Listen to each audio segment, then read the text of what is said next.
SS Rajamouli దర్శకత్వంలో వచ్చిన బాహుబలి కేవలం ఒక సినిమా మాత్రమే కాదు, అది భారతీయ సినిమా చరిత్రను తిరగరాసిన ఒక అద్భుతం. ఈ చిత్రం సాధించిన విజయం వెనుక ఉన్న ముఖ్య కారణాలు ఇవే.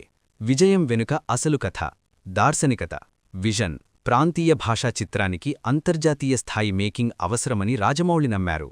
తెలుగు సినిమాను ప్రపంచస్థాయికి తీసుకెళ్లాలనే ఆయన పట్టుదలే ఈ విజయానికి పునాది. నటీనటుల అంకితభావం. ప్రభాస్ ఈ సినిమా కోసం ఏకంగా 5 ఏళ్ల సమయాన్ని కేటాయించారు. రాణా, అనుష్క, రమ్యకృష్ణ తమ పాత్రల్లో జీవించారు.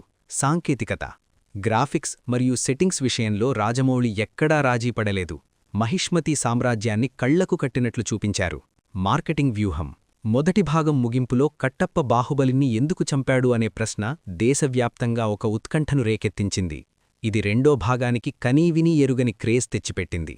బాహుబలి విజయం మనకు నేర్పిన పాఠమేంటంటే, సరైన కథ, తిరుగులేని కష్టం మరియు గొప్ప దార్శనికత ఉంటే ప్రాంతీయ హద్దులను చెరిపేసి ప్రపంచాన్ని జయించవచ్చని.